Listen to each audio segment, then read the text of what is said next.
Like, let me grab my phone, man. All right, first off, I want to give all honor and glory to Yahweh, by Hashem Yahushua, by Hashem Kakodash. It's all honor and glory to the Most High God, the Son, who the world ignorantly called Christ. Right? Of course, the Holy Spirit, man. Right? So this is another video we're doing. This one is entitled Matthew 17 and 20, right? Doubt versus faith. Something that we really got to look into and we really got to understand, man. Right? Because there's this big difference between when you have doubt or a lack of faith and you actually have faith. And the crazy part is you don't have to open your mouth to have doubt. You don't have to open your mouth and say it to have actual doubt, right? Doubt is inside of you. And when you have doubt inside of you, right, you literally are displeasing to the Most High. And nothing that you do is going to be able to help that, right? You're not going to be able to help your situation or anybody else with doubt, right? Let's go to Matthew 17 and 20 real quick.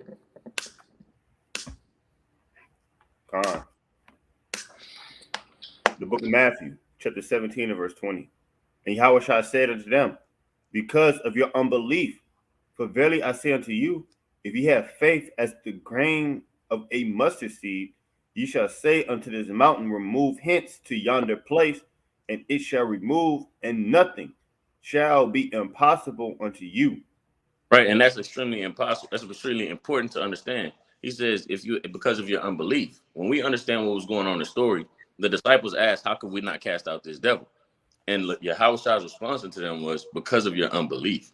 You were unable to cast out this devil due to your unbelief, right? And it's the same way. When you have unbelief, doubt, or a lack of faith, you're unpleasing to the Most High. You're unable to actually please the Lord, right? You're unable to do the things that you would be able to do if you had that faith in the Lord, right? Let's go to the book of Hebrews, chapter 11, verse 6.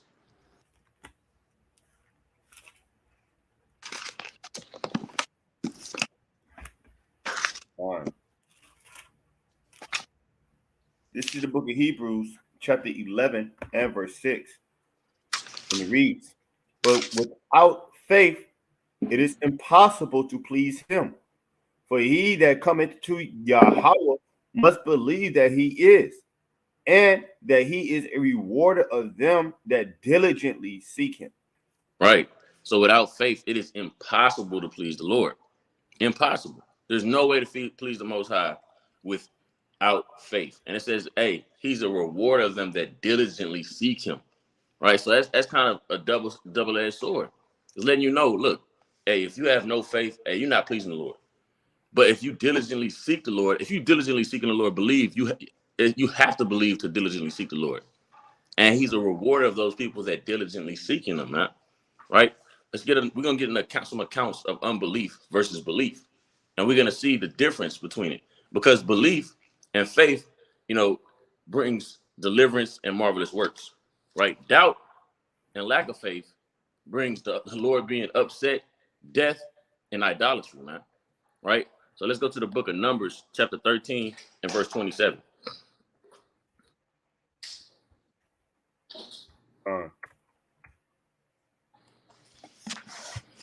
Numbers 13 and 27.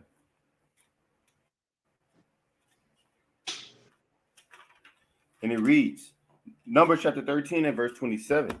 And they told him and said, we come unto the land whither thou sendest us, and surely it floweth with milk and honey, and this is the fruit of it. Nevertheless, the people be strong that dwell in the land, and its cities are walled and very great. And moreover, we saw the children of Anak there, children of Anak there. The Amalekites dwell in the land of the south, and the Hittites, and the Jebusites, and the Amorites dwell in the mountains, and in the Canaanites dwell by the sea, and by the coast of Jordan. And Caleb stilled the people before Moses and said, let us go up at once and possess it, for we are well able to overcome it. Right. So different. What you're seeing going on right now, literally, is Moses has sent out the spies to survey the land, right? Which happens to be the land that we know now to be Israel, right? To get a glance of it, to see how beautiful the land is, to see the land the Lord was about to give into their hand, right? But the spies are bringing back an evil report. They have a lack of faith. And they're saying, hey, man, they got the Canaanites out there. They got the Hittites out there. They got the Amalekites out there. They got all these other powerful, stronger, and greater nations than us out there. I don't know if we should go try to get that land. They're not showing that faith in the Lord. They're not showing that belief in the Lord, man. Right? Go ahead, read on.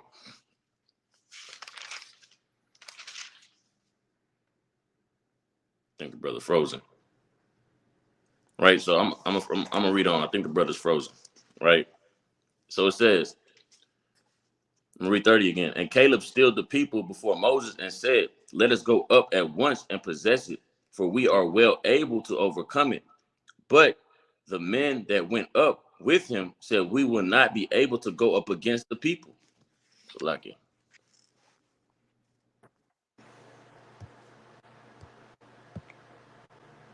Salakia. It's all good, King. Right? We go ahead and read on. I'm reading on. I'm finish it off, and then you can jump back in there after I finish it off. But when the people went up with him and said, we be not able to go up against the people, for they are stronger than we. And they brought up an evil report of the land which they had searched unto the children of Israel, saying, the land through which we have gone to search it, it is a land that eateth up the inhabitants thereof, and all the people that we saw in it are great men of stature. And there we saw the giants, the sons of Anak, which come of the giants, and we were in our own sight as grasshoppers, and so do we in their sight. So pretty much they're saying what? Hey, this land, hey, it's got giants in it. It's got people that are stronger than us. Hey, it's got people, hey, we have no business going up against these people in this land. There's no way that we're going to be able to go up against these people in this land and be able to take the land. They have unbelief. They have doubt. Even though they had just watched the Lord do all the marvelous works and miracles that he had did for them to get them out of Egypt, they still have no belief. And the Lord is not dealing with lack of belief, man. He's not dealing with lack of faith, right? That does not please him, right? But Caleb and Joshua, they have the belief, they have the faith, right? So let's go to the book of Numbers, chapter 14 and verse 1, and read down to verse 4. Con. Numbers chapter 14 and verse 1, and it reads, and all the congregation lifted up their voice and cried, and the people wept that night, and all of Israel murmured against Moses and against Aaron. And the whole congregation said unto them, would Yahweh that we have died in the land of Egypt, or would Yahweh we have died in this wilderness? And wherefore hath the Lord brought us unto this land to fall by the sword? To our wives and our children should be a prey. Were it no better for us to return into Egypt? And they said one to another, let us make a captain and let us return into Egypt. Right. They had no faith. They had such a lack of faith in the Lord, right, who led them out of Egypt. They're talking about making a man captain to return back into slavery. Right. And a lot of our people have that same lack of faith. They come into the truth and it gets hard. They come into the truth, they get afflicted. They come into the truth and things are no longer easy. Right. Although their mind is coming out of captivity, their mind is being set free. They understand who they are. They understand the ability that they have to possess. They understand that they have the Most High God and He's for them. Things become difficult. And they said, I want to return back into the world. Let me go back to the world, man. This is too difficult. I didn't know the Lord was going to ask me to do this. I didn't know the Lord was going to ask me to do that. I didn't know the Lord was going to want me to do these things, man. Let me go back into the world. Let me go back into the captive, the mind that's in captivity. Kind of like that man, right, on the Matrix, the first one, right, who came out of the Matrix, and then he went to the damn I forgot what those people was called, the agents, right? And he said, hey man, he asked them to put him back in the Matrix, man. Matrix, man. Ignorance is bliss, and he ate a piece of the fake state, man. That's the same way our people are when they come into this truth. It gets hard, it gets difficult, and they say, hey, man, throw me back in the Matrix, man. This is too hard. I didn't know that knowing was going to do this much to me, man. Right? But the Lord is not pleased with that type of reaction, man. That's not what he's seeking from you. The whole reason why he's putting you through these things and allowing you to go through this affliction, right, is literally because he's proving your faith and he's strengthening your faith. That's how your faith gets stronger. When you go through things and you have no idea how you're going to come out of it, and you have faith in the Lord and he brings you through it, and you have stronger faith, right? Let's go jump to verse 6. Jumping down to verse 6, and it reads, and Joshua, the son of Nun, and Caleb, the son of Jephunneh, which were of them that searched the land, rent their clothes. And they spake unto all the company of the children of Israel, saying, the land which we possess, which we passed through to search it, it is exceedingly good land. If the Lord delight in us, then he will bring us into the land and give it us, a land which floweth with milk and honey. Right. And that's very plain. Right. Read on one more. One more O- verse. Only rebel not ye against the Lord, Right. neither Go ahead, Salaki. neither fear ye the people of the land, for they are bread for us. Their defenses is departed from them, and the Lord is with us. Fear them not. Right. Don't fear them, man. Hey, have faith in the Lord is what Joshua and Caleb is saying, man. There's a separation between what the people of the land are saying and what Joshua and Caleb are saying.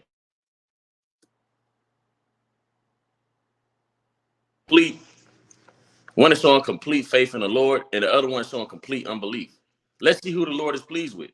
Let's see who the Lord actually is going to have respect unto, man. Right? Let's jump down to verse 27 and read down to verse 30.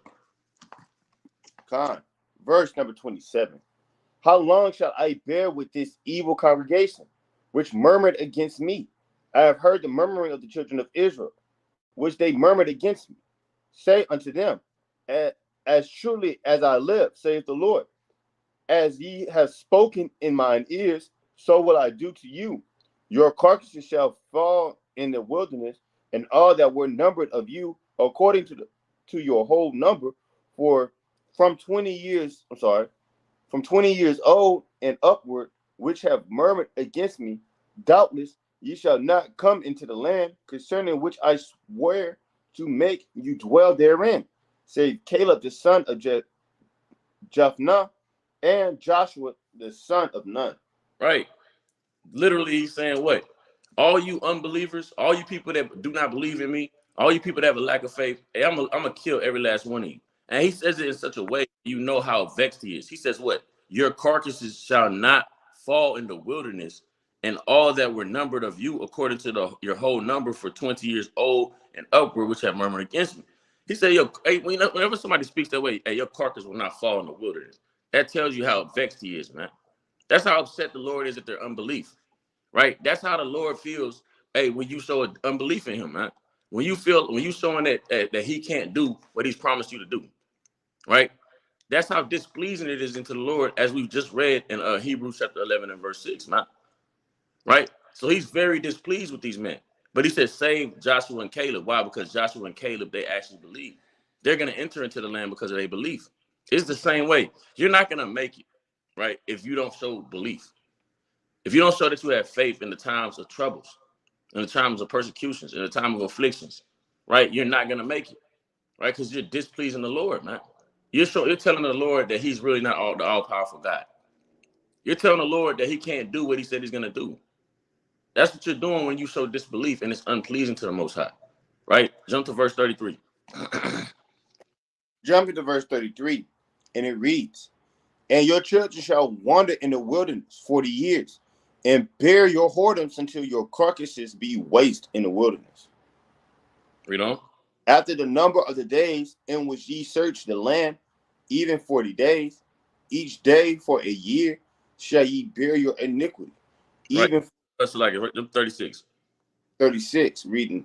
And the men which Moses sent to search the land, whose return and made all the congregation to murmur against them by bringing up a slander upon the land, even those men that did bring up the evil report upon the land, died by the plague before the Lord. Right. So the Lord he made his word good. Every last one of them died by a plague of the Lord, man. Right? The Lord affected these men for their unbelief. Right? The Lord is not okay with us saying we believe in him, but as soon as things get tough, hey, we kind of dip out. We don't want to deal with it no more. Right? Let's go to 2 Chronicles chapter 16 and verse 1. Let's get another account of somebody not showing full belief in the Lord. In verse 1, and then read down to verse 8. Robert Kushab.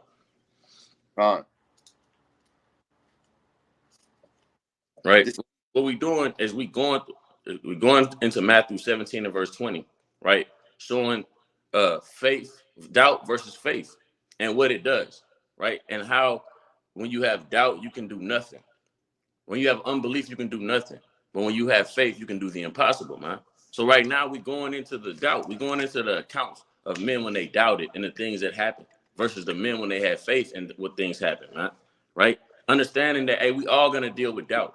And we got to build our faith up continuously through the Lord, right? To please the Lord. And not only to please the Lord, to actually be able to attain salvation and to actually be able to sustain in the days that's to come, man.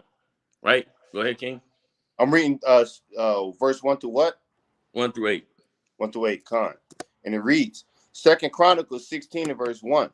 And in the 6th and the 13th year of the reign of Asa, Baasha, king of Israel, came up against Judah and built Ramah to the intent that he might let none go out or come in to Asa, king of Judah. Then Asa brought out silver and gold out of the treasures of the houses of the Lord and of the houses of the king's house, and sent to Benadad, king of Syria, that dwelt at Damascus, saying, There is a league between me and thee, as there was between my father and thy father. Behold, I have sent thee silver and gold. Go, break thy liege with Baasha, king of Israel, that he might depart from me. And Benadad hearkened unto the king Asa, and sent the captains of his army against the city of Israel. And they smote Adon and Dan and Abelmiah and all the store cities of Naphtali. And it came to pass, when Baasha heard it, that he left off building of Ramah and let his work cease. Then Asa, the king, took all Judah, and they carried away the stones of Ramah and that timber thereof, wherewith Baasha was building, and he built therewith Geba and Mizpah. And at the time, Hananiah the seer came to Asa, king of Judah, and said unto him, Because thou hast relied on the king of Syria, and not relied on the Lord thy God, therefore is the host of the king of Syria escaped out of thine hand.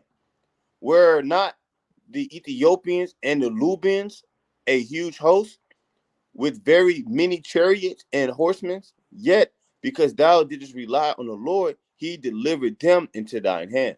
Right. So the Lord was extremely displeased with Asa because every other time that he fought against a nation, he relied on the Lord. But this time when he was dealing with his own people, right? He relied on the Syrians. He didn't rely on the Lord. He put his trust in the man. Right? You can't put your trust in man. Your faith has to be in the Lord at all times and not in man. So Asa, when you read into this, this was one of the ways that Asa fell. The two things Asa did to fall, right? It was both times, and he relied on men instead of the Lord, showing no faith in the Lord, right? Jump down to verse 12. Verse 12.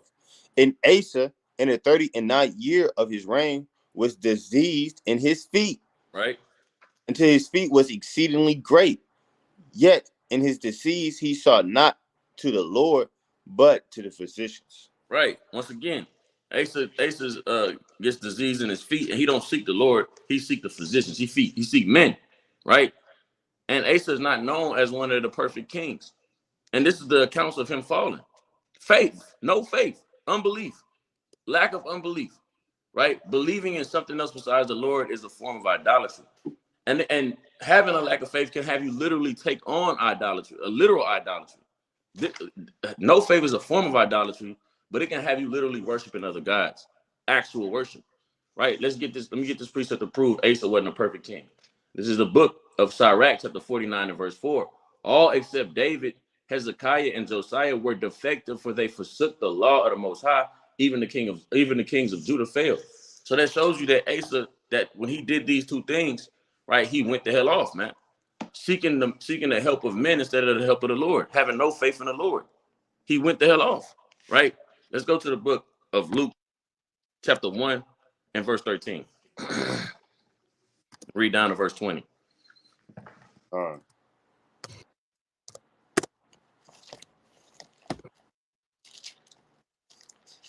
This is the book of Luke, chapter 13, and verse 1.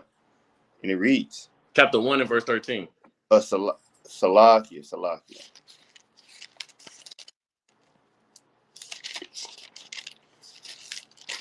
Luke chapter 1 and verse 13. And it reads, But the angel said unto him, Fear not, Zacharias, for thy prayer is heard, and thy wife Elizabeth shall bear thee a son, and thou shalt call his name John. And thou shalt have joy and gladness, and many shall rejoice at his birth. For he shall be great in the sight of the Lord, and shall drink neither wine nor strong drink, and how shall and he shall be filled with the Holy Ghost, even from his mother's womb. And many of the children of Israel shall he turn to the Lord their God, and he shall go before him in the spirit and power of Elias, to turn the hearts of the fathers to the children, and the disobedient unto the wisdom of the just, to make ready a people prepared for the Lord. And Zacharias said unto the angel, Whereby shall I know this? For I am an old man, and my wife well stricken in years. And the angel answering said unto him, I am Gabriel, that stand in the presence of God, and am sent to speak unto thee and to show thee these glad tidings. And behold, thou shalt be dumb and not able to speak until the day that these things shall be performed, because thou believest not my words, which shall be fulfilled in their season. Right. So because of Zacharias' unbelief, the Lord was so angry at him that he made him dumb, unable to speak until the day that John the Baptist was born. Right? This is how unpleasing it is to the Lord when you don't show belief. Right? He literally made a man that he called perfect and upright to be dumb just for not believing. Just kind of murmuring a little bit. I don't know. I'm kind of old. How am I have a child? I'm old. And the Lord literally made him dumb. This is how vexing it is to the Most High when you don't show faith, man. And you're unable to do anything in the lack of faith, right? You're unable to do anything. And like I said, it leads to idolatry. Let's get Exodus 32 and verse 1. It leads to idolatry. That's why our people go into Islam. That's why our people go into damn Catholicism and all kind of other things. Why? Because they don't have true faith in the Lord. And things that begin to happen to them, instead of them remaining steadfast in the time of their affliction, they kind of put the Lord down and go seek out somebody else. Going to Buddha. You got Jake damn in Buddha and damn what is it called? What is that shit called? When you in Buddha. Being a damn Buddhist, man. Hinduism. Yeah, man. Well, Hinduism is different. Buddhism. Buddhism. Being a damn Buddhist, man. You got Jake damn being a damn Buddhist, man. Why? Because he feel like he's finding peace in Buddhism. Well, the Lord is not giving the Israelites peace just yet, man. The Israelites are not supposed to be in peace yet. You're supposed to be in affliction.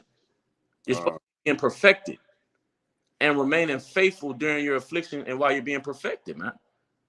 The Israelites are being proved, right? And when a lot of our people, because of their lack of faith, they go into idolatry. They go into saying things like the Lord ain't real because things get tough and they don't have any faith. So a lack of faith and unbelief can cause idolatry, right? Let's go into the Exodus 32 and 1. Exodus chapter 32 and verse 1. And when the people saw that Moses delayed to come down out of the mount, the people gathered themselves together unto Aaron, and said unto him, Up, make us gods, which shall go before us. For as for this Moses, this man that brought us out of the land of Egypt, we would not what is become of him. And Right. All literally because Moses was gone for a period of time. They're like, we don't know what's going on. They done seen Moses at this point, cause frogs to come upon Egypt, cause utter darkness to come upon Egypt, cause locusts to come upon Egypt, right? And pronounce the death of the firstborn and part the Red Sea. At this point, they've seen all these things, and they're still saying, we don't know what's become of him, man. We got to make us a God. Make us a God. Hurry up. Lack of patience, because faith and patience go hand in hand. You can't have faith and not have patience. Trying to hurry the Lord up. That's not faith. So they ain't have any patience, which ultimately means they didn't have any faith. So now they want to make him a God. That's what our people do. They don't have any patience. They don't have no faith. Now they got to fall into something else. Yeah, I was in that Israelite thing for a while, man, but things didn't get better. Kind of put that down, man. Now I'm doing this, that, and the other. Now I'm back in the world, right? Now, damn, you was an Israelite, and now you got the damn stones around your wrist, man. Talking about its energy. It's all about energy, your vibrations and stuff. That's idolatry, and our people go into these things because of a lack of faith, man. Right? And we seeing an example of it way back in the day with our forefathers when Moses disappeared for a dispensation of time and they didn't have patience and faith. And they say, hey, make us a God. That same spirit is on the earth. And this is what happens when you do not show forth the belief in the Lord, man. Right? Go to 1 Chronicles chapter 10 and verse 9. Read down to 14, Bible Kushah. 1 Corinthians, 1 Corinthians 10 and verse 9. And read down to 14.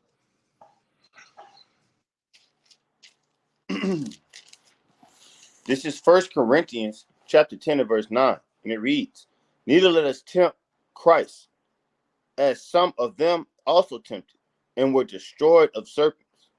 Neither murmur ye, as some of them also murmured, and were destroyed of the destroyer. Now all of these things happen unto them for examples that they are written for our admonition, upon whom the ends of the world are come. Wherefore, let us that think he standeth take heed lest he fall. There have no temptation taken you, but such as is common to man.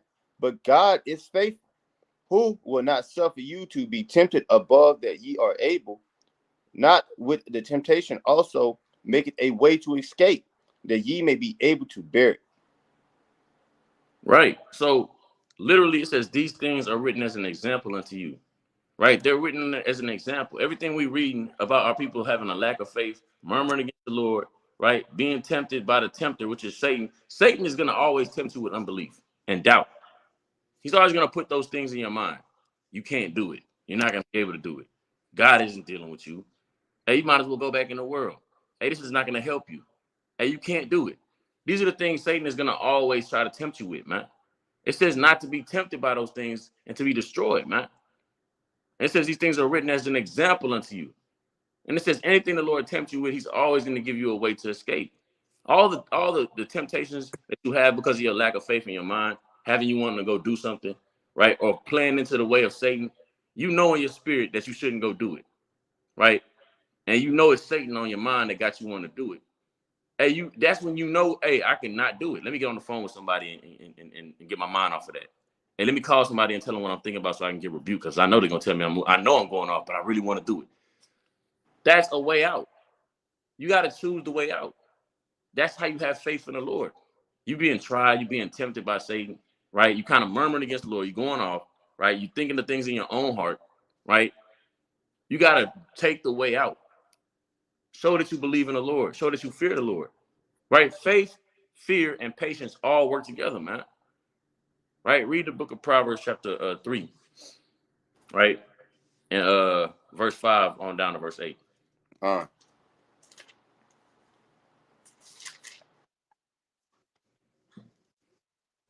Proverbs chapter 3 and verse 5. Trust in the Lord with all thine heart, and lean not unto thine own understanding. And that's a big problem with a lot of our people, right? That's where you have the biggest lack of faith. You to lean to your own understanding, how you feel, what you believe in, over the Lord. When it's not easy, that's the Lord making it not easy. Stop going into how you feel when things get hard or when it gets difficult. Show that you have faith in the Lord and be faithful unto the Lord through the time, man. Right? That's literally that temptation that we were just speaking about in 1 Corinthians, man. All these things are written for an example of what not to do that we went over. And then we're going to read some examples of how to move, man. All these things are written for your example of what not to do. You see what unbelief has gotten our forefathers. You see what happens in the time of affliction when they show a lack of faith, how the Lord is displeased with them, man. He's not going to save you out of that. It may feel better for a while you run back into the world, while you run back into Egypt. It may feel better for a while you ignore the affliction that he's putting you through in your lack of faith and set up idolatry in your heart, it may feel better for a while, right? But I promise you, it's not going to feel good in the end, right? Your dead carcasses are going to lie in the wilderness, the same as our forefathers, man. Right, read on. In all thy ways, acknowledge him. In everything you do, you need to be acknowledging the Most High. Not that goes into asking the Most High. You ask the Most High through prayer, through counsel of men or women that understand the scriptures, right? And you think upon how he's going to feel about what you're doing. That's acknowledging the Most High, right? Go ahead. And he shall direct thy paths. Be not wise in thine own eyes. Fear the Lord and depart from evil. Right. It shall be health to thy navel and marrow to thy bones. See that? Fear the Lord and depart from evil. Be not wise in thy own eyes. Right? You can't have faith in the Lord and you're wise in your own eyes. You think that what you understand is the way. You don't understand the Lord, man.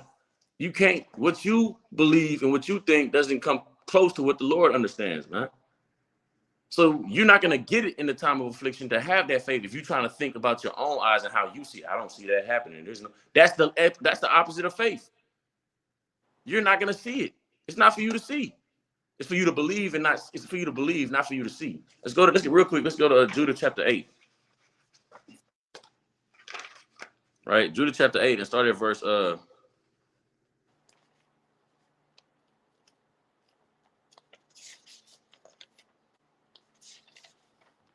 13. Judah 13. Judah chapter 8 and verse 13.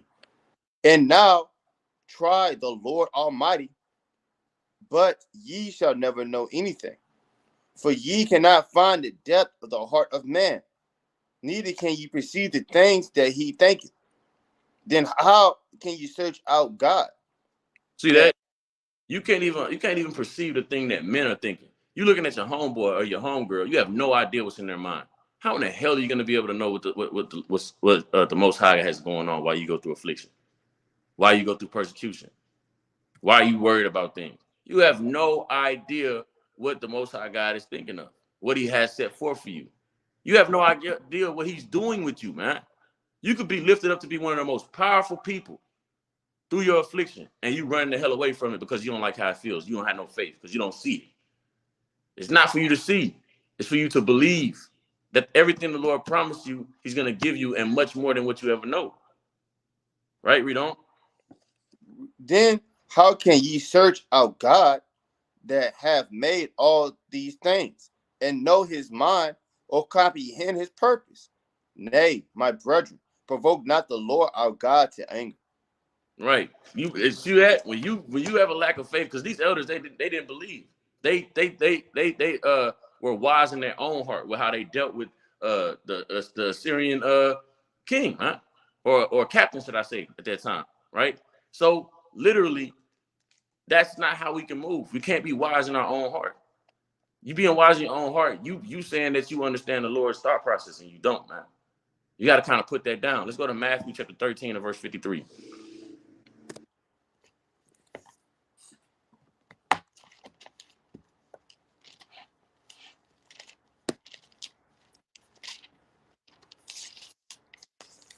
Matthew chapter 13 and verse 53. And it reads, and it came to pass that when Yahushua had finished these parables, he departed thence.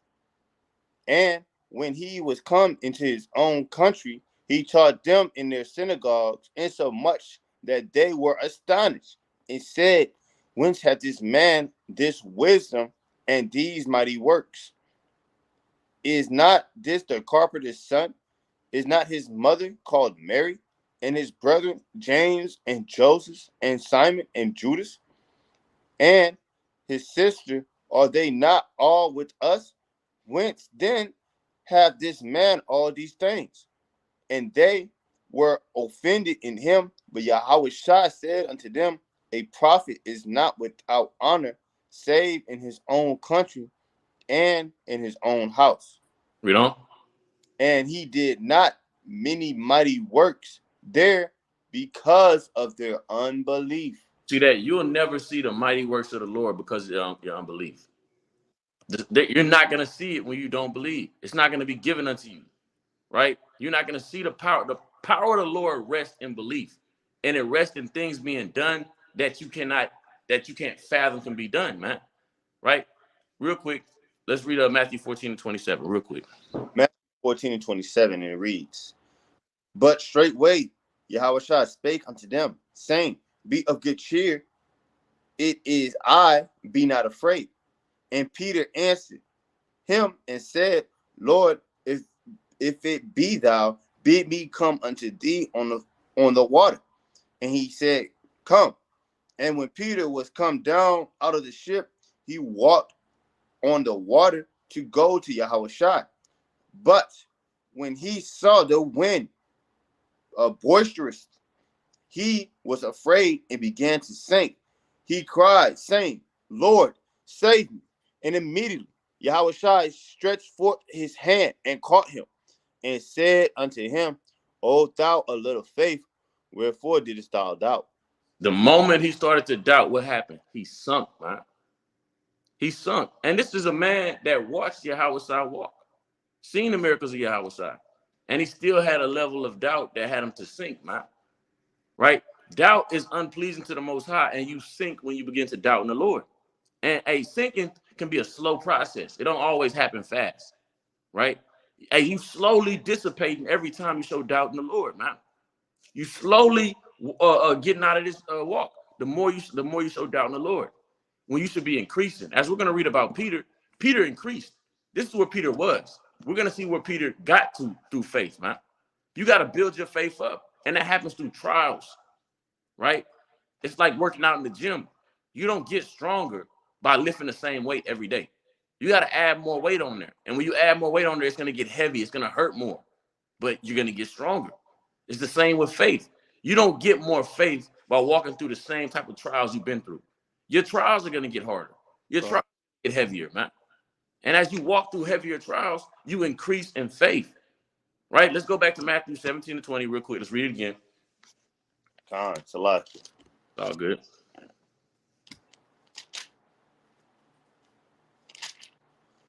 Matthew 17 and verse 20, and it reads, And Yahushua said unto them, Because of your unbelief, for verily I say unto you, if ye have faith as a grain of a mustard seed, you shall say unto this mountain, remove hence to yonder place, and it shall remove, and nothing shall be impossible unto you. Now, this mountain theory is not talking about you physically removing a mountain. A mountain is something that's immovable, right? So what it's saying is you can do things that people would say are impossible. You know, waking people up on the highways and hedges that were dead spiritually, had no idea who they are, have no idea what the hell is going on, right? Waking them people up, that's a form of doing something that would be impossible, man. You don't think that it is because you're out there with a belief that you can do it. So it seems easy and light. But think about how many people you share them same scriptures with and they don't get it. That tells you just how hard it is to do that job, man.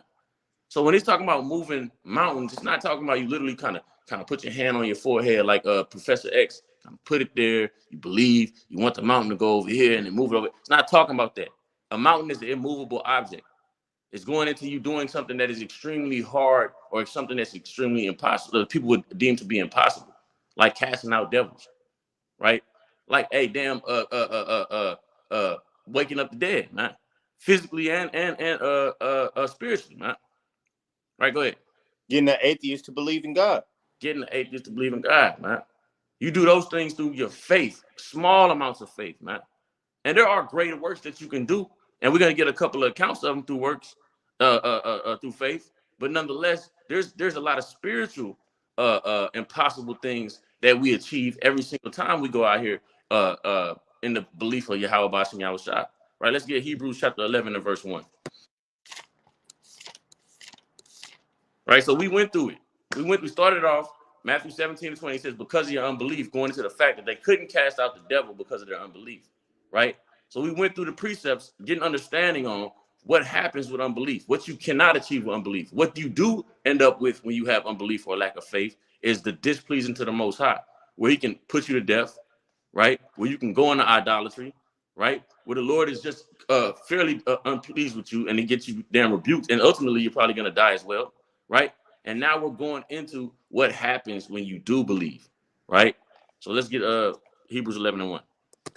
Hebrews chapter 11 and verse 1. Now faith is the substance of things hoped for, the evidence of things not seen. That's what faith is. So you hoping for something that you have no evidence of seeing. You don't fathom how it's going to happen, but you believe it's going to happen anyway. That's faith. So when you sit back like, I just don't see it happening, that's where you have to have faith. You're not supposed to see it happening. You don't have faith if it's something yeah, I can see that happening. You know, you damn one credit away from graduating, and you're like, yeah, I can see that happening, brother. That's not faith. You got one credit, you're gonna graduate, unless you die. That's not faith. You know, faith is I ain't got no money coming in. I ain't got no money coming in. My bills are due, but hey, some way, somehow, the Lord is gonna make it happen. That's faith. You don't see it. I ain't got no job. I don't got no money coming in, but the bills are due. Some way, somehow, the Lord gonna make it happen. And that's a small thing to have faith over. That's just an example of the separation, right? Let's go to 2 Corinthians chapter 5 and verse 7.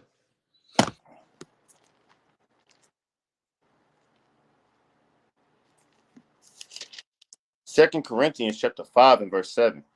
For we walk by faith, not by sight. Right. We walk by faith and not by sight, man. Not by what we see. We walk by what we understand and know the Lord is going to do. Now, we read earlier on Peter, him having doubt. Peter was also one of the ones that had doubt when it came to casting out that devil. And now we show Peter having doubt when he was walking on water and he began to sink. Peter increased, man. Peter didn't stay at that level.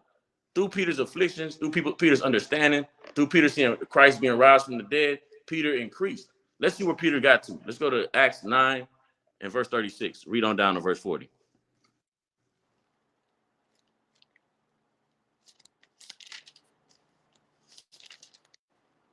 Acts 9, verse 36 through 40, and it reads, Now there was at Joppa a certain disciple named Tabitha, which by interpretation is called Dorcas.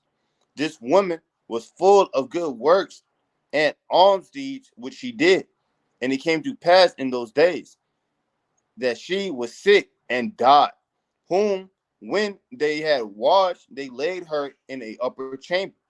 And for as much as Lydia was nigh to Joppa, and the disciples had heard that Peter was there, they sent unto him 2 men, desiring him that he would not delay to come to them. Then Peter arose and went to them. When he was come, they brought him into the upper chambers, and all the widows stood by him weeping and showing their coats and garments which Dorcas made while she was with them. But Peter put them all forth and kneeled down and prayed, and turning him to the body said, Tabitha, arise. And she opened her eyes, and when she saw Peter, she sat up. Right. So Peter now has so much faith. All he said was Tabitha, rise. She kind of sat up. Now he bringing people back to the life. Think about Peter going from not believing he can walk on water, not being able to cast out devils, to now having so much faith, he's bringing a woman back to life. He's moving a mountain. He's moving a mountain. See, faith brings deliverance and marvelous works. Lack of faith brings death and unpleasingness to the Most High, and idolatry ultimately, which is still going to bring you death. So we got to have faith to have that deliverance that we're seeking for, and to be able to do these marvelous works. Right? Let's go to Acts 3 and 3.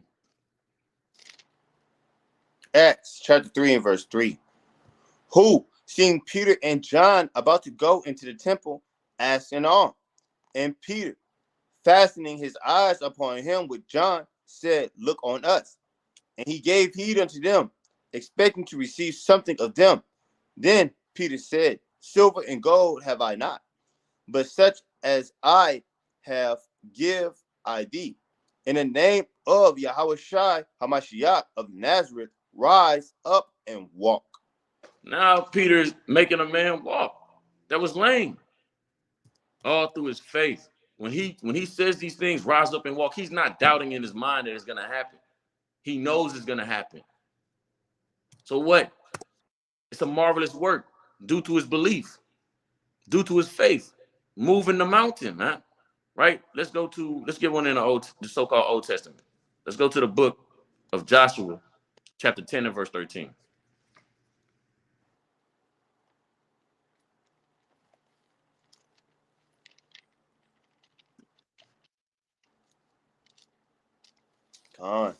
This is Joshua, chapter 10 and verse 13.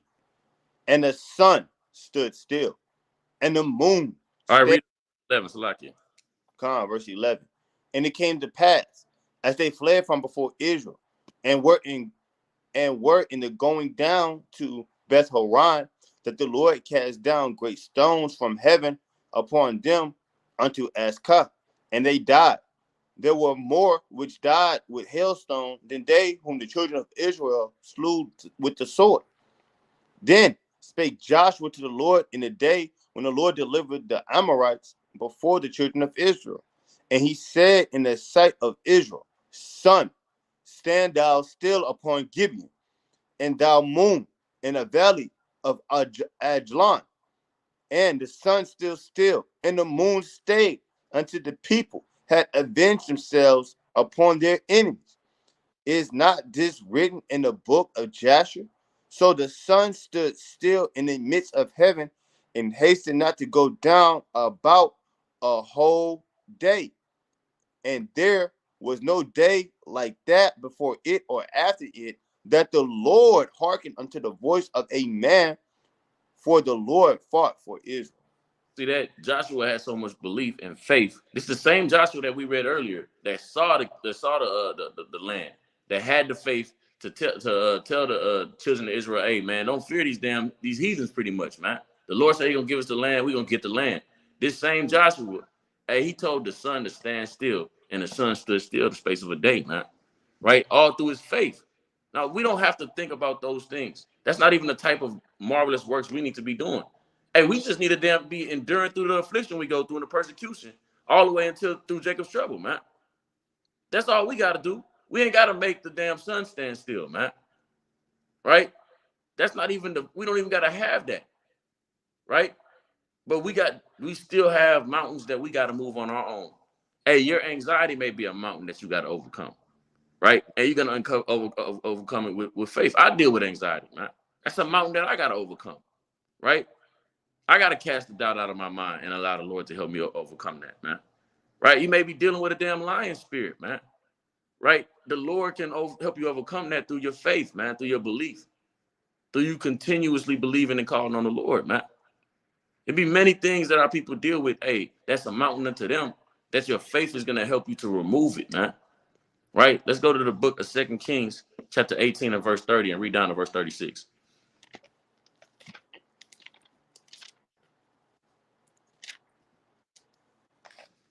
Second Kings 18 and 30. And it reads, Neither let Hezekiah make you trust in the Lord, saying, the Lord will surely deliver us, and the city shall not be delivered into the hands of the king of Assyria. Hearken not to Hezekiah, for thus saith the king of Assyria, make an agreement with me by a present, and come out to me, and then eat ye every man of his own vine, and every one his fig tree, and drink ye every one the waters of his cistern, until I come and take you away to the land like your own land, a land of corn and wine, a land of bread and vineyard, a land of oil olive and of honey, that ye may live and not die. And hearken not unto Hezekiah, which he persuadeth you, saying, the Lord would deliver us. Have any of the gods of the nations delivered at all his land out of the hand of the king of Assyria, which are the gods of Hamath and of Arpad, which are the gods of Saharvim, Hena, and Ivah? Are they delivered Sumerian out of mine hand? Who are they among all the gods of the countries that have delivered their country out of mine hand? And the Lord should deliver Jerusalem out of mine hand. But the people heard their peace, but the people held their peace and answered him not a word. For the king commandment was saying, answer him not. This shows you Hezekiah's faith. He knew that, hey, this damn heathen was going to come threatening them, telling them, hey, don't believe the Lord is going to deliver you. But Hezekiah had faith in the Lord that the Lord would deliver the Israelites, right? And like I said, faith brings deliverance. All of us are seeking deliverance. We're seeking deliverance out of this captivity, and we're seeking deliverance from the things that we deal with on a day-to-day basis. Your faith is what's going to bring you that deliverance, right? Jump down, go to 2 Kings 19, verse 15 on down to 19. Con. 2 Kings 19 and verse 15. And Hezekiah prayed before the Lord and said, O Yahweh, power of Israel, which dwelleth between the cherubims, thou art the power, even thou alone, of all the kingdoms of the earth, and thou hast made heaven and earth. Lord, bow down thine ear and hear, open, Lord, thine eyes and see. Hear the words of Sennacherib, which have sent him to reproach the living power. A truth, Lord, the king of Assyria has destroyed the nations and their lands, and have cast their gods into the fire, for there were no gods, but the works of men's hands, wood and stone. Therefore they have destroyed them. Now therefore, O Yahweh, our power, I beseech thee, save thou us out of his hand, that all the kings of the earth may know that thou art the Lord, power, even thou only. Right. Now, Hezekiah, let's think about the flip side. Asa, in his time of trouble, he sought out a man and not the Lord. Right. And he was found to be somebody not perfect with the Lord. Right. Yet Hezekiah, in his time of trouble, he sought out the Lord and not man, and he was known to be perfect. Right. Asa ended up being diseased by the feet and dying. Hezekiah ended up getting his life lengthened 15 years and to be known perfect and having a good name with the Lord. Let's see if Hezekiah's prayer brings deliverance with the faith that he has, because faith brings deliverance, man. Right? Jump to verse 35 and read through verse 37. 35, and it reads, and it came to pass that night that the angel of the Lord went out and smote the camp of the Assyrians 185,000. And when they arose early in the morning, behold, they were all dead corpses. So Sennacherib, king of Syria, departed and went and returned and dwelt at Nineveh. And it came to pass, as he was worshiping in the house of Nishroth, his god, that Adrammelech and Shazar, his son, smote him with the sword, and they escaped into the land of Armenia, and Azarhaddon, his son, reigned in his stead. Now that's playing upon tables. So his prayer was heard by the Lord because of his faith, and it brought deliverance unto Israel. Smote hundreds of thousands of the damn heathens, man, and the blasphemous Sennacherib, man, for what he was speaking against the Lord and his people, man. All Hezekiah's faith bringing deliverance once again, right? So faith brings deliverance and marvelous works, right? So let's get another one. Let's go to 1 Samuel chapter 30 and verse 8.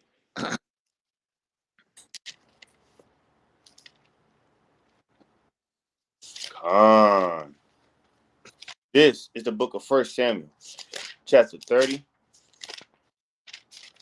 and verse number 8. And it reads, and David inquired at the Lord, saying, shall I pursue after this troop? Shall I overcome them? So shall I overtake them? And he answered him, pursue, for thou shalt surely overtake them, and without fail recover all. So, Right.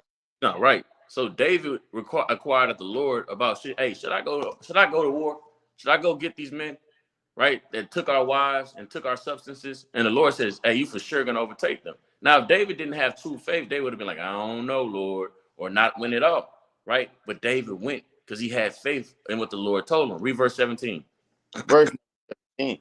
And David smote them from the twilight even unto the evening of the next day, and there escaped not a man of them, save 400 young men, which rode upon camels and fled. Right? Just like the Lord told David, bringing deliverance once again due to David having that faith in the Lord. When David said, hey, you shall overcome them, man. Go get them. You're going to overcome them. And David said, come on. And he went and got them, man. Right? As the Lord says, man. Right? Let's go to Acts chapter 14 and verse 8. Showing you, man, that this faith, right? This faith is going to bring deliverance and marvelous works, man. Right? It's going to bring deliverance and marvelous work, but doubt is only going to bring idolatry, death, and unpleasingness to the Most High, man. Right? Go ahead. Acts chapter 14 and verse 8. And there sat a certain man at Lystra, impotent in his feet, being a cripple from his mother's womb, who never had walked. The same heard Paul speak, who steadfast beholding him, and perceived that he had faith to be healed, said with a loud voice, stand upright on thy feet. And he leaped and walked. Right. Hey, the faith of Paul healed this man. Stand up on thy feet. And he leaped and walked, man. Immediately. Right? Leaped. Hey, you damn broke your leg. You lame on your legs and you leaping. You jumping now. That's a marvelous work through the faith that Paul had, man. Right? Let's go to Acts 16 and 16. Acts 16 and verse 16. And it came to pass, as we went to prayer, a certain damsel possessed with a spirit of divination met us, which brought her master much gain by soothsaying. The same followed Paul and us, and cried, saying, these men are the servants of the Most High Yahweh, which shew unto us the way of salvation. And this did she many days. But Paul, being grieved, turned and said to the spirit, I command thee in the name of Yahweh Shai Hamashiach to come out of her. And he came out the same hour. Right. Right. That's that faith again, man. Right? Paul had the faith kind of just look, come out of her. This damn demon came out the same hour, man. Right? Marvelous works. Moving a mountain, man. Right? Let's go to Matthew chapter 9, right? And start at verse 20. Matthew chapter 9 and verse 20. And behold, a woman which was diseased with the issue of blood 12 years came behind him and touched the hem of his garment. For she said within herself, if I may but touch his garment, I shall be whole. But Yahushua turned him about, and when he saw her, he said, daughter, be of good comfort. Thy faith hath made thee whole. And the woman made whole for that hour. Right. Her faith made thee whole. So in short, if you want to be made whole, you got to have the faith, man. All through your tribulations, all through the things you go through, all through the ups and downs, all through the persecution, you got to have faith in order to be made whole, man. Right? Give me Hebrews 11 and 16.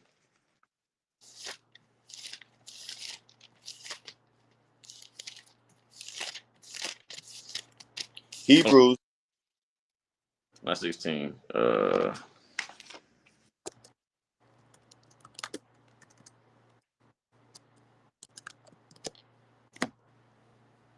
Hold on one. Bear with me real quick.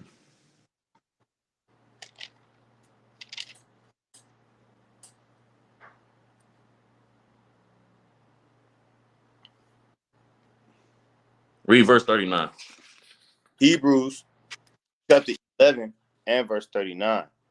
And these all, having attained a good report through faith, received not the promise. Yahweh, having provided some better things for us, that they without us should not be made perfect. Right. And all those accounts of people that had all that faith, they didn't at that point, they didn't get the promise. Right. So you got to understand, they will get it. Right. They're all going to be in the kingdom. Right. You got to understand that you fighting for a purpose to come. It's not always something immediate, man. Right? Last precept, and we'll close out, man. Let's go to Revelation 14 and 12.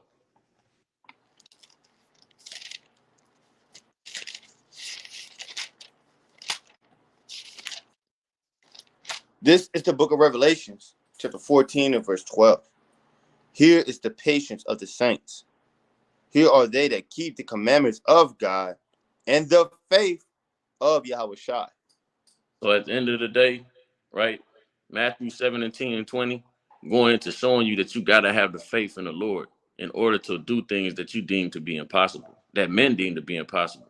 And if you ultimately want the salvation, you ultimately want the deliverance and the marvelous works to be done, that you got to have faith in the Lord. So I'm charging every brother and every sister to search yourself out. Search yourself out and see, do you really have faith in the Lord, or do you abide in unbelief? Because without faith, you have absolutely nothing.